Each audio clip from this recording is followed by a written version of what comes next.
जय हिंद प्यारे साथियों, उम्मीद है आप सब स्वस्थ होंगे और अपनी CHSL की तैयारी में एकदम मस्त होंगे। आपके एग्जाम की डेट आप तक पहुंच चुकी है, आपके पास लगभग 2 महीने का समय है और उम्मीद है आप अपना रिवीजन, मॉक टेस्ट, सारी चीजें बहुत अच्छे से कर रहे होंगे। अगर आपका मॉक टेस्ट का स्कोर रुक गया है तो कैसे हम स्कोर को बढ़ा सकते हैं, कैसे आप प्रीवियस ईयर की कट ऑफ्स के नजदीक जाकर कैसे आप फाइनल सिलेक्शन CHSL में ले सकते हैं और कैसे मैंने फाइनल सिलेक्शन लिया था CHSL में एक बहुत बढ़िया स्कोर के साथ, फुल आउट ऑफ फुल, जिसमें मैंने मैथ्स में स्कोर किया था। इन सारी चीजों पर बात करेंगे आज की इस वीडियो में। तो मैं आपको कंप्लीट स्ट्रैटेजी बताने वाला हूं कैसे आप CHSL 2024 के एग्जाम में एक सिलेक्शन ले सकते हैं। ठीक ठाक वैकेंसीज इस बार देखने को मिली हैं, जैसा कि पिछले साल वैकेंसीज बहुत कम थी, इस बार ठीक ठाक वैकेंसीज आई हैं। तो चांस है, बस जरूरत है तो एक सही रणनीति की, सही स्ट्रैटेजी की, सही तरीके से स्मार्ट अप्रोच के साथ अपनी पढ़ाई को पढ़ने की, तभी आप सिलेक्शन की तरफ बढ़ सकते हैं और एक इस तरह का स्कोर आप ला सकते हैं, है ना। तो मैं 2019 CHSL में सिलेक्टेड हूं, जैसा आप सबको पता ही है।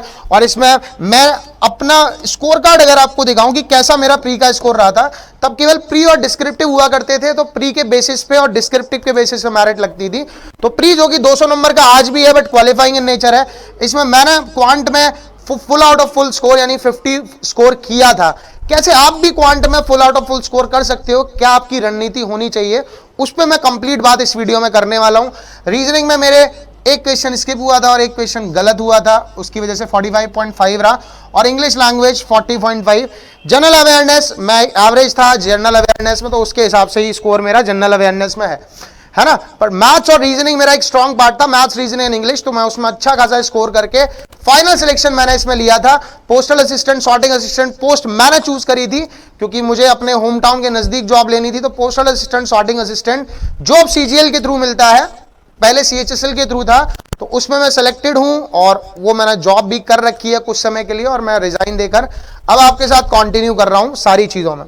तो क्या क्या चीजें हैं, पहले तो CHSL को जान लेते हैं थोड़ा बहुत कि CHSL के एग्जाम में पैटर्न तो वैसे आप सबको मालूम ही है, बट एक थोड़ा सा ब्रीफ डिस्कशन हम करके फिर अपनी स्ट्रैटेजी पर आते हैं।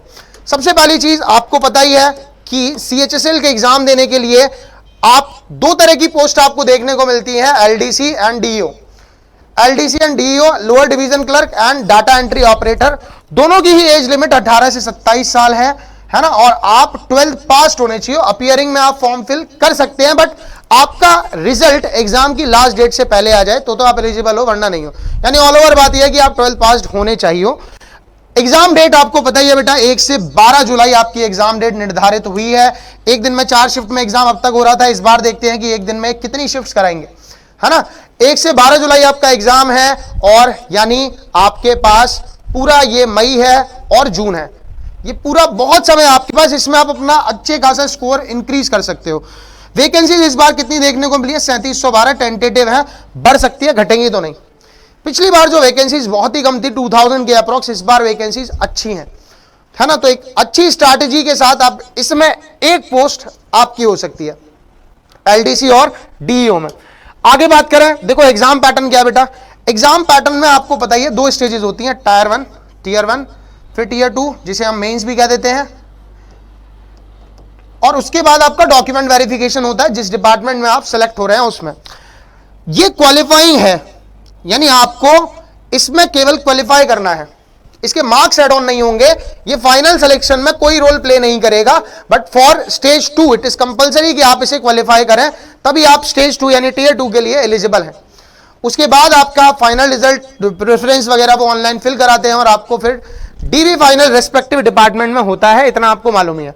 अगर हम बात करें कि टायर 1 CHSL में क्या क्या पूछा जाता है, तो वही 4 सब्जेक्ट है जो हमेशा से आ रहे हैं, है ना। पेपर ऑनलाइन हो गया, कंपनीज बहुत सारी बदल भी गई, बट एग्जाम प्री के पैटर्न में कोई चेंज नहीं है, केवल ये चेंज हुआ कि क्वालिफाइंग कर दिया। इंग्लिश आपकी पूछी जाती है 25 क्वेश्चन, 50 मार्क्स। जनरल इंटेलिजेंस यानी रीजनिंग, क्वांटिटेटिव एप्टीट्यूड, इसमें बेसिक अरिथमेटिक इसके लिए लिखते तो हैं, बट एडवांस भी बराबर पूछा जाता है। अरिथमेटिक और एडवांस दोनों का वेटेज है और बराबर है। सबके 25-25 क्वेश्चन है। जनरल अवेयरनेस 25-25, सब 25 है और एक क्वेश्चन 2 मार्क्स का है, यानी यहां आपके टोटल 200 मार्क्स का पेपर बनता है। और इस 200 में से आपका टारगेट एटलीस्ट 150 होना चाहिए, 150 प्लस का आपका टारगेट हो। और मैंने भी अपना टारगेट यही रख के चला था जब मैं फाइनली 161 और नॉर्मलाइज मार्क्स में 177 पॉइंट समथिंग के अप्रॉक्स लाया था, जो एक अच्छा खासा स्कोर है। मेरी रैंक भी ठीक ठाक थी, इसलिए मुझे अपने होम टाउन में ही यहां जॉब मिली थी। तो इतना टारगेट आप मिनिमम लेके चलो कि मुझे 150 प्लस तो करना ही करना है, तब जाके आप कहीं रेस में है ना, वरना आप आउट ऑफ द रेस है। कैसे आप अगर मॉक टेस्ट में इतना अभी नहीं ला पा रहे हैं, मॉक टेस्ट को देने को सही तरीका क्या है, किस तरह से आपको सब्जेक्ट्स का डिवाइड करके उनको कितना टाइम देना है, किस तरीके से पढ़ना है कि स्कोर इंक्रीज हो, आप ये टारगेट और इससे और ऊपर का टारगेट अचीव कर पाओ। मेंस के पैटर्न की अगर बात करें तो बहुत सारे बच्चे जो नए हैं, जो इसी साल फॉर्म भर रहे हैं, उन्हें पैटर्न के बारे में इनकेस मेंस के नहीं पता है, तो पहले मेंस होता ही नहीं था, ये 2022 के बाद एड ऑन हुआ। इसमें आपका सेशन 1 होता है। सेशन 1 में सबसे पहले मैथ्स और रीजनिंग का सेक्शन होता है। 30-30 क्वेश्चन 1 घंटे का ये सेक्शन होता है। यहां नेगेटिव मार्किंग, इस वाले में नेगेटिव मार्किंग 1/3 की है मेंस में, यानी, और प्री में नेगेटिव मार्किंग 1/4 की है। यानी आपके 60 क्वेश्चन होते हैं, 1 घंटा आपको दिया जाता है। एक क्वेश्चन 3 नंबर का है, पहला सेक्शन यानी 180 मार्क्स का हो गया। दूसरे की हम बात करें तो इंग्लिश और जीए, ये भी 1 घंटे का है। इंग्लिश के 40 क्वेश्चन, जीए के 20 क्वेश्चन, यहां भी एक क्वेश्चन 3 नंबर का, ये भी 180 मार्क्स का हो गया। यानी टोटल कितने नंबर हो गए? 360। ये मेंस है 360 नंबर का। कंप्यूटर क्वालिफाइंग इन नेचर है, 15 मिनट के लिए 20 क्वेश्चन पूछे जाते हैं, आपको क्वालिफाई करना ही करना होगा, है ना, तभी आप एलिजिबल हैं। ऊपर आप फुल आउट ऑफ फुल ले आओ, कंप्यूटर में क्वालिफाई नहीं कर पाए, you are out of the race, आप रेस से बाहर हैं, आपको फिर से पूरी मेहनत शुरुआत से करनी होगी। आफ्टर दैट आपको कुछ टाइम का ब्रेक देकर आपकी टाइपिंग करवाई जाती है, जिसमें डीईओ के लिए थोड़ी टाइपिंग स्पीड डिफरेंट है और एलडीसी के लिए टाइपिंग स्पीड डिफरेंट है ना। लगभग आपको 35 वर्ड पर मिनट, फॉर मैक्सिमम पोस्ट 3712 में जो है उनके लिए आपको 35 वर्ड पर मिनट होनी चाहिए। 5% का एरर अलाउड होता है। तो टाइपिंग पे तो कभी और बात करेंगे, अभी तो हमारा मेन फोकस क्या है? मेन फोकस है प्री। पहले प्री निकलेगा तब तो मेंस के लिए टारगेटेड रहोगे, है ना।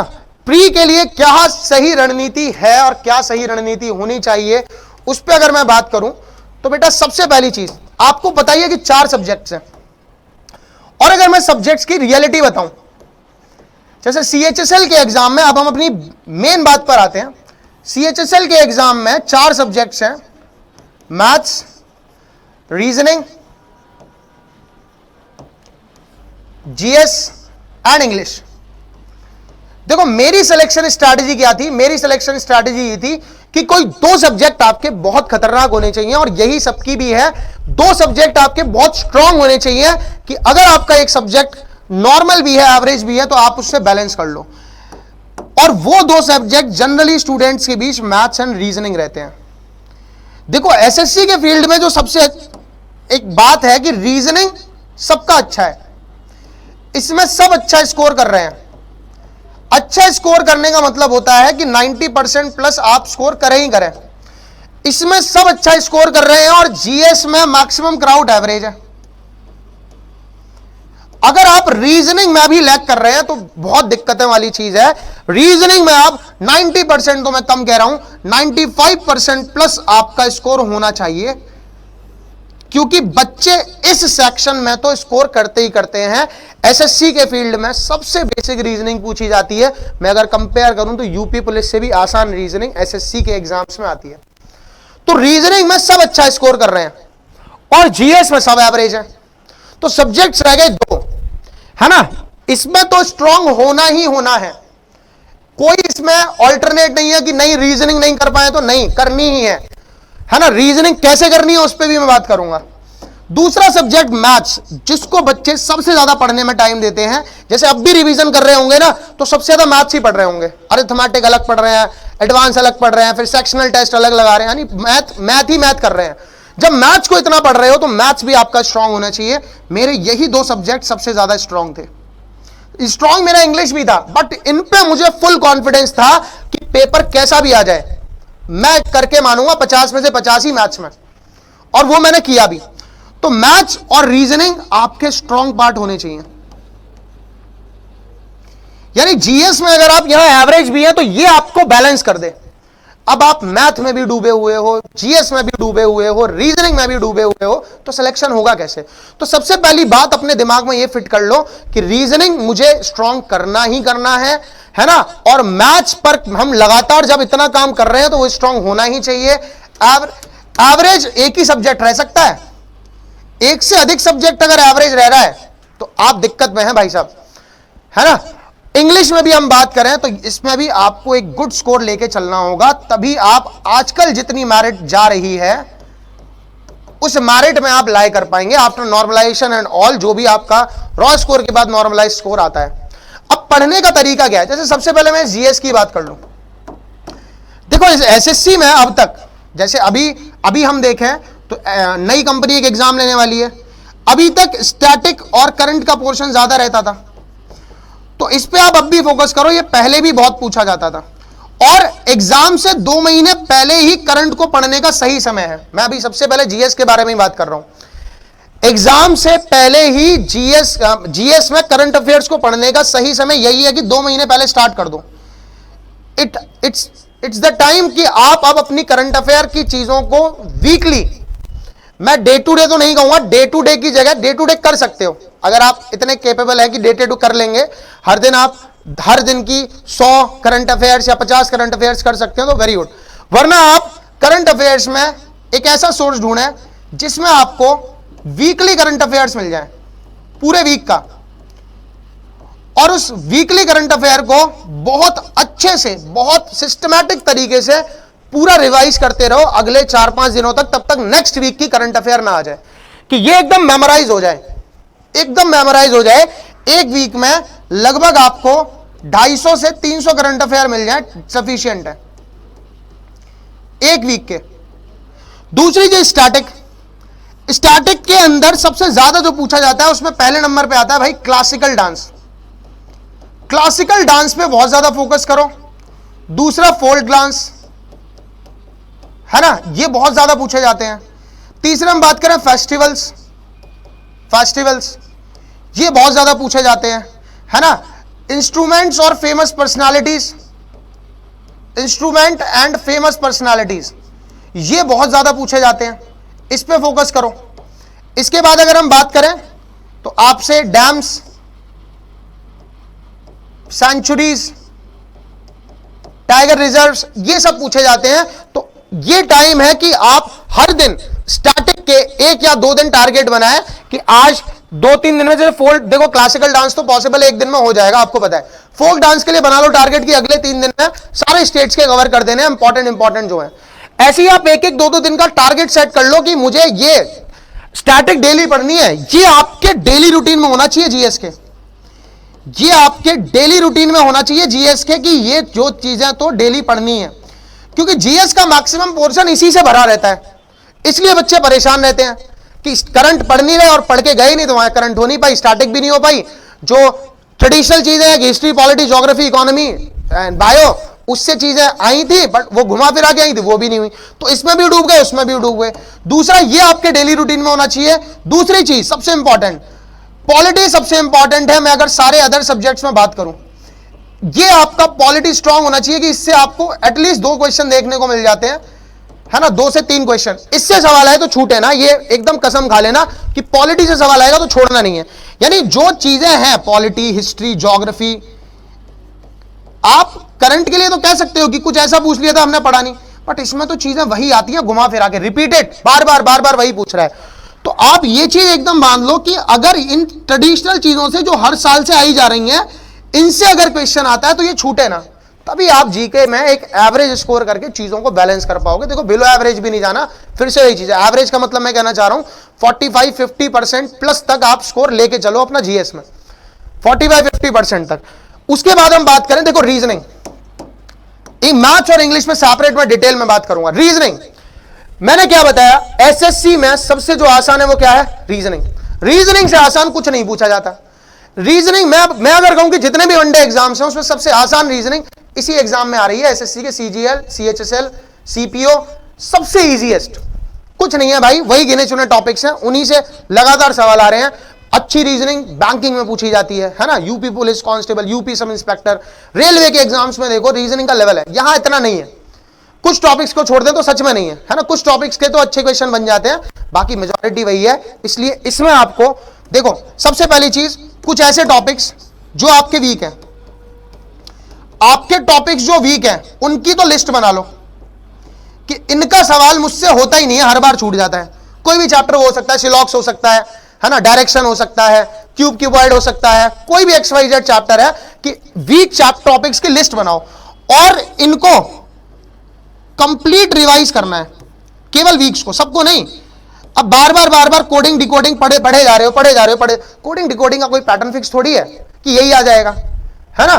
तो कंप्लीट इसका रिवीजन कर दो, इसकी लिस्ट बना लो। यही मैंने किया था कि कुछ जैसे सिलॉक्स मुझे बहुत पर्सनली परेशान करता था, सिलॉक्स से मैं बहुत ही ज्यादा परेशान रहता था, सवाल कितना भी मेहनत करके गलत ही हो जाता था। बहुत अच्छे से मैंने उसको फिर नोट्स बना के उसका बिल्कुल प्रॉपर क्लासेस देख के फिर उसे सिस्टमैटिक, वो 150 वाला मेथड मुझे बहुत अच्छा लगा, उससे मेरे सवाल सही होने लगे। मैंने फिर CGL में भी, CHSL में भी, UPSI में सिलॉक्स से सारे सवाल सही किए, अब एक भी गलत नहीं हुआ उसके बाद, है ना। अब तो मैं खैर कोई एग्जाम दे ही नहीं रहा हूं, अब जितने एग्जाम्स थे मैंने क्लियर कर ही लिए हैं। तो एक कंप्लीट लिस्ट बनाओ कि आपके कौन से टॉपिक्स स्ट्रांग है, कौन से टॉपिक वीक है, और जो वीक टॉपिक है उनका एक शेड्यूल सेट करो कि ये पर डे यानी एवरी 2 डेज यानी एवरी 3 डेज इसको हम रिवाइज करेंगे, इसके क्वेश्चंस लगाएंगे, complete revision plus practice in topics की, कंप्लीट रिवीजन प्लस प्रैक्टिस। दूसरी चीज रीजनिंग का एक डेली मिक्स प्रैक्टिस सेट जरूर लगाना है, मिक्स प्रैक्टिस सेट जरूर लगाना है, और टाइमिंग लगा के, स्टॉप वॉच लगाकर लगाना है, यह ध्यान रखना, क्योंकि हमें इसमें स्पीड बढ़ानी है। स्टॉप वॉच लगाकर मैं आपसे कह रहा हूं कि 25 क्वेश्चन का आपका एवरेज 13 से 14 मिनट का जाना चाहिए अधिकतम, इतनी स्पीड आपको अचीव करनी होगी। तो रीजनिंग में अपने वीक टॉपिक्स की लिस्ट बना के उसे रिवाइज करना है, प्लस उनके क्वेश्चन प्रैक्टिस करने हैं। जो भी बुक आपके पास है, प्रीवियस ईयर पीडीएफ्स ऑनलाइन बहुत सारी घूम रही हैं, उनसे कर लो। इसके बाद रीजनिंग का एक मिक्स प्रैक्टिस सेट जरूर लगाना है। दूसरी चीज, मॉक आप लगा ही रहे होंगे, मॉक के अंदर, मॉक पे भी मैं बात करूंगा, 25 क्वेश्चन आ ही रहे हैं रीजनिंग के, 25 क्वेश्चन रीजनिंग के आ ही रहे हैं। आप अभी हफ्ते में 2 मॉक लगा रहे हो, 3 लगा रहे हो, कितने लगाने चाहिए वो भी मैं बताऊंगा। तो ये क्वेश्चन आपको अच्छे से एनालिसिस करने हैं, कहां अटक रहे हो, कौन से टॉपिक के सवाल बार बार गलत हो रहे हैं, उसको एनालिसिस करके उस टॉपिक को भी इस लिस्ट में ऐड करो कि ये पर्टिकुलर टॉपिक हर बार परेशान कर रहा है, होता ही नहीं है सवाल, या होता है तो गलत होता है। तो रीजनिंग का तो देखो बेटा यही है, जब चीजें स्ट्रॉन्ग करनी है तो प्रैक्टिस है। 25 क्वेश्चन, मैं कह रहा हूं 25 क्वेश्चन के टाइम मिले तो 2 सेट लगाओ, 25 क्वेश्चन के 2 सेट लगाओ, एक अपने मॉर्निंग टाइम में जो आप पढ़ रहे हो उस शिफ्ट में, और एक आप जो इवनिंग स्लॉट पर आपने बना रखा है पढ़ने का उस शिफ्ट में। शुरुआत रीजनिंग से ही करो कि 25 क्वेश्चन लैपटॉप पे या मोबाइल पे खोले, पीडीएफ बहुत सारी अवेलेबल है भाई, डाउनलोड कर लो किसी भी एग्जाम की, बस तुम्हें 25 सेट लगाने हैं और स्टॉप वॉच लगा के लगाने, ये ध्यान रखना। रिलैक्स मोड में नहीं, अपने कंफर्ट में कि सवाल 5 मिनट में हो रहा है कि एक सवाल 3-3 मिनट ले रहा है, ऐसे कोई फायदा नहीं है। आप रीजनिंग मैथ्स जब भी पढ़ो स्टॉप वॉच लगा के पढ़ो। आपका एवरेज क्या है, आप 1 घंटे में कितने सवाल कर पाते हैं, आपने 25 क्वेश्चन लगाए तो उनका एवरेज क्या निकल कर आया, आपको कितने इंप्रूवमेंट की जरूरत है, आपका रीजनिंग का एवरेज ये निकल के आना चाहिए मैक्सिमम। इससे कम हो जाए और बढ़िया है, इससे अधिक ना जाए किसी कीमत पे, एट एनी कॉस्ट।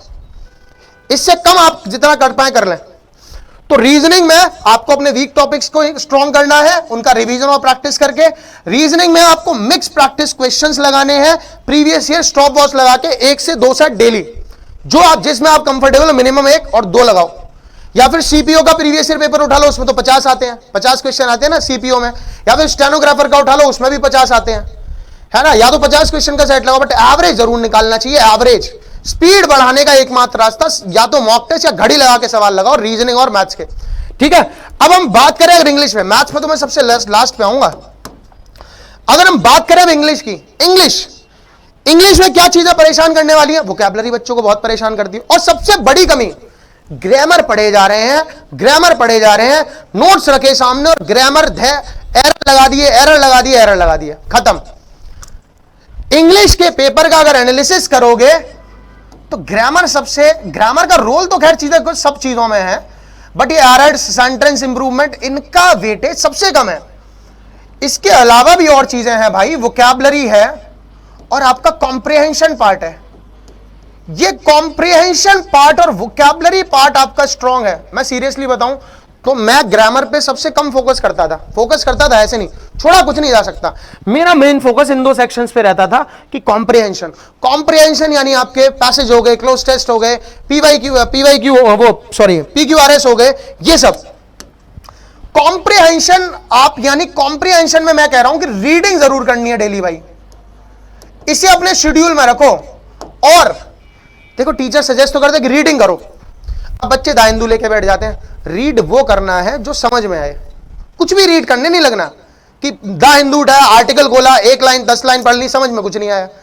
रीड वो करना है जो समझ में आए, आपको उसका अर्थ समझ आए, उसका मीनिंग समझ आए कि वो जो हमने पढ़ा वो सेंस क्या था उसका।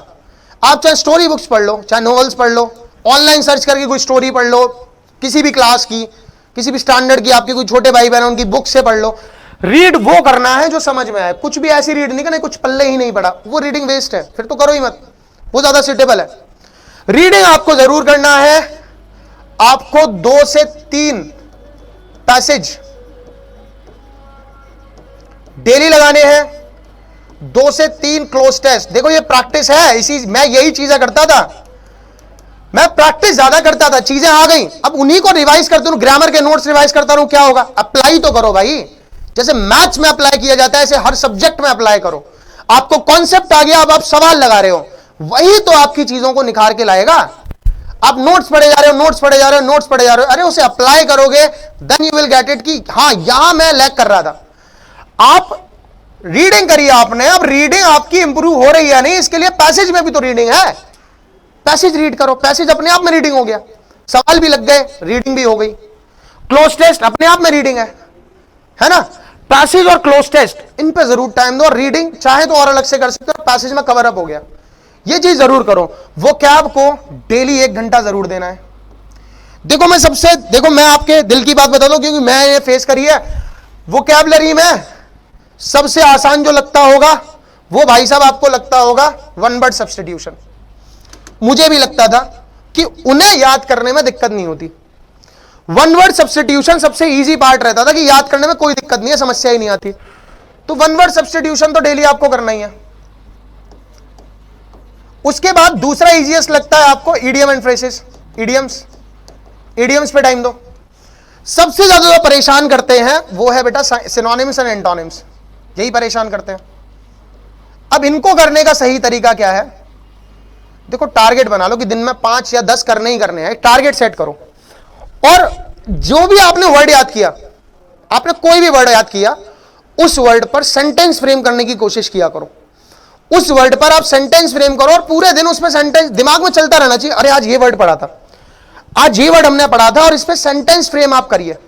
सेंटेंस फ्रेम करके चीजें याद रहेंगी, थोड़ा मेमोराइज आप कर पाओगे। कोशिश किया करो, कोई वर्ड बहुत मुश्किल है याद नहीं हो रहा, देखो रिवीजन तो करना ही है, जो वर्ड्स आज याद किए वो कल भी करने हैं, है ना। तो आप वोकैबुलरी को 1 घंटा समय जरूर दें। ग्रामर के पार्ट में आप बेटा चैप्टर को रिवाइज करके एरर्स जरूर लगाना, अप्लाई जरूर करना है। मैं मेन चीज बता रहा हूं, अप्लाई जरूर करना है, बस रीड करके छोड़ नहीं देना कि टेंस पढ़ लिए, आर्टिकल्स पढ़ लिए, पढ़ के अप्लाई भी करो। यानी अप्लाई करने का सेंस है क्वेश्चन लगाओ उस पर, तब आपको पता लगेगा कि आपको कितने आर्टिकल समझ आए। आपने टेंस पढ़ा, आपने वर्ब पढ़ा, आपने नाउन पढ़ा, तो उस पर क्वेश्चन सेम टाइम जितनी चीजें आपने पढ़ी उस पर क्वेश्चन जरूर लगाने हैं, है ना, तभी आप चीजों को कर पाएंगे। तो इंग्लिश में इन तीनों सेक्शंस को कवर अप करके चलो। कॉम्प्रिहेंशन में ये पैसेज डेली लगाओ, प्रीवियस ईयर अवेलेबल है, बुक ले आओ भाई, बहुत सारी आती है मार्केट में। पैसेज डेली 2 पैसेज लगाओ, 2 क्लोज टेस्ट लगाओ, रीडिंग करो, अपने आप हो जाएगा, है ना। यहां एरर जरूर प्रैक्टिस करो, और वोकैबुलरी को डेली 1 से सवा घंटे का समय दो। ये 1 घंटा बढ़ाना पड़े तो बढ़ा लो, पर वोकैबुलरी और कॉम्प्रिहेंशन में फोकस करना सबसे ज्यादा। अब हम मैथ्स की बात करें, अगर कि मैथ्स में full out of full score कैसे होगा, मैथ्स में इस तरह का 50 आउट ऑफ 50 स्कोर कैसे आएगा, कैसे हम ऐसी तैयारी करें कि मैथ्स में हमें कॉन्फिडेंस आए कि फुल स्कोर करना है। देखो मैथ्स के अंदर जो चीजें हैं आपकी 2 सेक्शंस में डिवाइडेड है। मैथ्स में आपकी चीजें 2 सेक्शंस में डिवाइडेड है, अरिथमेटिक एंड एडवांस। बच्चे से पूछा जाए कि आपको क्या मुश्किल लगता है तो वो कहेगा एडवांस, और मैं कहूं कि एडवांस ज्यादा आसान है, क्योंकि इस पे चीजें फिक्स्ड है ना। एडवांस में अगर मैं कह रहा हूं ज्योमेट्री एक सबसे जो टफेस्ट चैप्टर स्टूडेंट्स को लगता है, ज्योमेट्री में अगर आपके थ्योरम्स एकदम सारे रिवाइज्ड और प्रैक्टिस कर रखी है आपने, तो ज्योमेट्री का सवाल होना ही होना है। अरिथमेटिक में क्या परेशान करता है? लैंग्वेज पढ़ के समझ नहीं भी, अगर बिल्कुल ट्रेडिशनल सवाल है जो हर साल से आता है ठीक है, कुछ घुमा के पूछ लिया तो रीड करके समझ ही नहीं आ रहा, वहां चैलेंज है। तो एडवांस और अरिथमेटिक दोनों को लेकर चलना है भाई। यहां आपके 4 चैप्टर हैं, मेंसुरेशन, 2D 3D ट्रिगो और अलजेब्रा। यहां मैं सबसे पहले बेटा आपसे यह कहना चाहूंगा, अरिथमेटिक और एडवांस में देखो, इसमें भी सबसे पहले अगर आप चैप्टर वाइज रिवीजन का कॉन्सेप्ट तो आपको रखना ही रखना है, यानी आपको चैप्टर वाइज रिवीजन करना है। और ये चैप्टर वाइज रिवीजन कैसे करना है? जो चैप्टर आपको टफ लगते हैं उससे इजी की तरफ जाना है। आप उल्टा करते हो, अगर आपको परसेंटेज आता है तो हर दूसरे दिन परसेंटेज ही लेके बैठ जाते हो, वो तो आपको आ गया ना, आगे बढ़ो भाई, नेक्स्ट स्टेप पे बढ़ो, अपने कंफर्ट जोन से बाहर निकलो।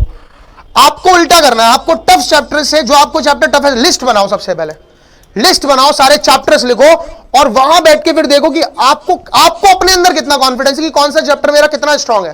Percentage, SI, CI, profit loss discount, ratio, age, proportion, mixture, alligation, time and work, speed, time distance, work and wages, train, boat, average, HCF, LCM, list बनाओ पूरी और देखो कि उसमें कहां चीजें सबसे ज्यादा लैग करनी है। ऐसा कौन सा चैप्टर है जिसके सवाल कभी होते ही नहीं है आपसे, सबसे पहले उसे ही निपटाना है। आपका चैप्टर वाइज रिवीजन तो होना ही चाहिए। और यह आपको कैसे पता लगेगा कि हर बार चैप्टर छूट रहा है? एक मिक्स प्रैक्टिस सेट डेली लगाना है, टाइम चूज कर लो अपने according. Mix practice set previous year questions का डेली लगाना है, ये डेली। और फिर से मैं कहूंगा स्टॉप वॉच लगा के लगाना है। और आपको अपना एवरेज देखो, अगर ये moderate level to tough level के पेपर के लिए, मॉडरेट लेवल का अगर पेपर है तो इससे कम भी आएगा एवरेज। ये तो तब है मॉडरेट टू टफ पेपर आ गया तो एवरेज ये निकलना चाहिए आपका। अगर पेपर इजी आ गया, मैं अपनी बात करूं, CHSL 2019 में पेपर का level easy to moderate side था, तो यहां पर मैंने 15 मिनट में मुश्किल से पेपर कर दिया होगा मैथ्स का पूरा, और कम ही कह दो, 15 तो ज्यादा कह रहा हूं मैं, 12-13 मिनट में पूरा हो गया था। क्योंकि एक तो चीज है, मेरा सबसे स्ट्रॉन्ग पार्ट है मैथ्स, उसको मैंने इतना प्रैक्टिस कर लिया था कि सवाल में देखते ही मुझे पता लग जाता कहां जाना है इसको। आधा सवाल पढ़ के मैं डिसाइड कर लेता था कि कैसे इस तरीके से इसे ले जाना है। वो लेवल आपकी तैयारी का होना चाहिए। तो एक मिक्स प्रैक्टिस सेट आपको जरूर लगाना डेली। दूसरी चीज, जो मॉक टेस्ट आप लगा रहे हैं उसमें देखो, मॉक टेस्ट को एनालिसिस कर रहे बिना छोड़ना मत। जो 25 क्वेश्चन यहां भी आपके लग रहे हैं, इनको बहुत अच्छे से एनालिसिस करना है और यहां पे जो चीजें नहीं हुई उन्हें एनालिसिस करना है। और अपने फ्रेंड सर्कल में खुद से दिमाग लगा के जो नहीं हुआ उसे डिस्कस करो। देखो, दोस्त भी ऐसे होने चाहिए कि जिनसे आप डिस्कशन कर सको, है ना। दोस्ती सारे गधे भर रखे हैं, सवाल पूछे तो पूछे किससे, कोई डाउट ही बताने वाला नहीं है। तो आप अपने ग्रुप में इन चीजों को डिस्कस जरूर करें, मॉक टेस्ट की एनालिसिस जरूर करो, चैप्टर वाइज रिवीजन जरूर होना चाहिए आपका, और टफ से इजी साइड का। दूसरी चीज, मिक्स प्रैक्टिस सेट जरूर लगाने हैं। अब बच्चा ये पूछता है कि सर यहां पर कुछ चैप्टर ऐसे कि परेशान करे ही जा रहे हैं, तो मैं सजेस्ट करूंगा कि आप उन चैप्टर को अपने वीडियो लेक्चर्स के थ्रू, अपने वीडियो लेक्चर जो भी आपको मिल रखे हैं, वीडियो लेक्चर्स नहीं है तो यूट्यूब के थ्रू बहुत सारे लेक्चर्स हमारे चैनल पे पड़े हुए हैं, परसेंटेज के, प्रॉफिट लॉस के, वीडियो लेक्चर्स के थ्रू या यूट्यूब के थ्रू उसको रिवाइज करो चैप्टर को। फिर आपके मतलब कॉन्सेप्ट्स क्लियर नहीं है, इसलिए वो चैप्टर आपको रिवीजन करने के बाद भी नहीं समझ आ रहा है, रिवीजन करने के बाद भी किसी चैप्टर के सवाल रुक रहे हैं, देन इट मींस आपको जरूरत है उस चैप्टर को किसी टीचर से अच्छे से समझने की, जिसको भी आप फॉलो करते हैं उस टीचर से, वीडियो से या यूट्यूब के थ्रू आप उस पर्टिकुलर टॉपिक को रिवाइज करो और फिर उस पर सवाल लगाओ। डेफिनेटली आपकी परेशानी को बंद कर देगा। यहां अगर मैं आ जाऊं एडवांस पे, देखो ये एडवांस के लिए भी है, यहां जब डेली रिवीजन कर रहे हैं तो उसकी भी लिस्ट है, बट यहां एक सेपरेट काम आपको यह करना है कि थ्योरम प्लस फॉर्मूलाज, क्योंकि सब में थ्योरम थोड़ी है, अलजेब्रा में तो फॉर्मूला है, ट्रिग्नोमेट्री में तो फॉर्मूला है, और कुछ कॉन्सेप्ट्स भी हैं, मेंसुरेशन में फॉर्मूला है, थ्योरम और फॉर्मूले डेली रिवाइज करने, क्योंकि ये आपके दिमाग से बार बार निकल रहे हैं। और सुनो, केवल तुमने थ्योरम पढ़ लिया और तुमने सोचा हो जाएगा। आपने मान लो कोई भी थ्योरम पढ़ा, मान लीजिए आपने ज्योमेट्री में सेंट्रॉइड पढ़ा, तो सेंट्रॉइड पढ़ने के बाद उस पर 4-5 क्वेश्चंस भी लगा लो, आपके नोट्स होंगे ना आपके पास, उन क्वेश्चंस को भी लगा लो। थ्योरम पढ़ा, क्वेश्चन लगा लिया, ये काम डेली करो। 2-2, 3-3 थ्योरम, मेंसुरेशन के आपने हॉलो सिलेंडर के फॉर्मूले रिवाइज किए, तो हॉलो सिलेंडर का साथ में एक सवाल भी लगा लो। आपने ट्रिगो में कोई फॉर्मूला बेस्ड क्वेश्चन किया या वैल्यू पुटिंग बेस्ड क्वेश्चन किया, यानी वैल्यू पुटिंग तो जनरली परेशान करता ही नहीं है, फॉर्मूला बेस्ड क्वेश्चन किया, रिवीजन, थ्योरम और फॉर्मूलेस का रिवीजन जरूर करो, और उस पे साथ के साथ कुछ कुछ सवाल लगा लो, है ना। कंप्लीट थ्योरम्स आपको याद हो तभी आप सवाल कर पाएंगे, और थ्योरम बेस्ड ही क्वेश्चन आता है। अब वो मैथ्स का लेवल नहीं रहा जो पहले कभी हुआ करता था, आपको थ्योरम याद है, फॉर्मूला याद है, आई एश्योर यू आप सवाल कर आएंगे, 100% कर आएंगे भाई, ठीक है। ये पूरी मैथ्स की हमारी बात रही, बहुत अच्छे से इसको रिवीजन जरूर करना डेली, मैथ्स को टाइम जरूर देना डेली। अब अच्छे व्यू तक कितना टाइम दें, देखो मिनिमम टू मिनिमम भी मैं बात करूं तो इतना तो देना पड़ेगा, मिनिमम भी कहूं तो इतना तो देना पड़ेगा, इसके इतने के बिना मैथ्स में कुछ नहीं है, क्योंकि किताब लेके बैठते हैं तो 1 घंटा तो कब पार हो जाता है पता नहीं लगता। इसमें भी डेली रूटीन को अपने डिवाइडेड रखो, अरिथमेटिक और एडवांस दोनों में, इससे अगर प्लस कर सकते हो तो प्लस भी करो, मिनिमम इतना तो रखना ही है, मिनिमम इतना तो रखना ही रखना है, तब आप अपने 50 आउट ऑफ 50 स्कोर की सोच सकते हो। अगर हम बात करें, हम मॉक टेस्ट पे आ जाते हैं। मॉक टेस्ट पे देखो, मॉक टेस्ट अभी 2 महीने हैं टेस्ट में, 2 से ज्यादा ही हैं, 2 महीने से प्लस है, 2 मंथ प्लस एग्जाम में हमारे बचते हैं अभी। तो अभी आप वीक में 3 टेस्ट की प्लानिंग कर सकते हो, अभी डेली टेस्ट लगाने की जरूरत नहीं है, ठीक है। जब 1 मंथ रह जाता, और सुनो मॉक टेस्ट उतना ही इंपॉर्टेंट है जितना ये सब इंपॉर्टेंट है, ये ध्यान रखना। मॉक टेस्ट आपको फाइनल सिलेक्शन दिलाएगा, ये ध्यान रखना। और यहां मॉक टेस्ट में सबसे पहली चीज एक्यूरेसी पे फोकस करना है, दूसरी चीज टाइमिंग पे फोकस करना है, लास्ट चीज स्कोर पे फोकस करना है। ये लास्ट है। मॉक टेस्ट लगा के, अरे पेपर सेम थोड़ी आएगा, आपके 120 नंबर है और आप डिमोटिवेट हो गए कि यार पिछली बार तो मेरिट 156 थी, मेरा कैसे होगा। एक्यूरेसी देखो, अपना परसेंटाइल देखो और टाइमिंग देखो कि आप within time. Mock test mainly बेटा इसी के लिए होता है, सबसे मेन कारण कि मॉक टेस्ट स्टूडेंट्स क्यों देते हैं या हम क्यों सजेस्ट बार बार करते हैं इसके लिए, क्योंकि आपको 1 घंटे में 100 सवाल करने हैं, 1 घंटे में 100 सवाल करने हैं, और फिर आपको यह भी लगता है कि कुछ सवाल हम बीच में छोड़ के हमें वो फिर से करने हैं जाके, तो मतलब 1 घंटे से कम में आपको पूरा पेपर करना है, और फिर जो क्वेश्चन आप स्किप करके आए हो उन पे भी आपको टाइम देना है, ठीक है। तो आप मेन जो मॉक टेस्ट लगाया जा रहा है इस पे फोकस करो सबसे ज्यादा, दूसरा फोकस करो एक्यूरेसी पे, और तीसरा फोकस करो स्कोर पे। अगर स्कोर बहुत ही कम आ रहा है तो चिंता का विषय है कि 200 में से 80 है, तो ये चिंता का विषय है। आपके 120 है, 25 है, 30 है, बहुत ज्यादा चिंता का विषय नहीं है, वो हो जाएगा। धीरे धीरे आप इन चीजों को फॉलो करेंगे तो वो बढ़ जाएगा, फॉर श्योर बढ़ जाएगा, आई एश्योर यू, है ना। तो मॉक टेस्ट, दूसरी गलती, मॉक टेस्ट दिया 1 घंटे का, स्कोर देखा बंद कर दिया, कोई फायदा नहीं है ऐसे मॉक टेस्ट का, मत दो। इससे अच्छा तो आप जो मॉक टेस्ट दे रहे हैं, 1 घंटा मॉक टेस्ट देने के बाद अगर आपने उसे एनालिसिस नहीं किया, then it was total waste of time, it was totally a waste of time. आपने जो 1 घंटा वहां बिताया, यह हो इसलिए रहा है मॉक टेस्ट कि आप यह पता लगा पाओ कि आप कहां चूक रहे हैं, which was the weak part, which was the weak section, which was the weak topic in maths, कौन सा टॉपिक आपसे नहीं हुआ, क्योंकि यहां तो एक अनएक्सपेक्टेड क्वेश्चन आने वाला है ना जो आपको नहीं पता। दूसरी चीज, 2 सोर्सेज से मॉक टेस्ट लगाओ, never rely on single source, 2 sources से मॉक टेस्ट लगाना है, any sources you can follow. कुछ रिलेवेंट सोर्सेज हैं, आप सभी को पता है, एटलीस्ट 2 सोर्सेज पे, आज इस पे लगा ले, नेक्स्ट टाइम दूसरे पे लगाया।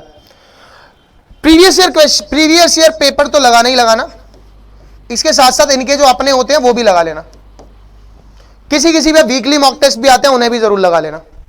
तो ये एनालिसिस जरूर करना है।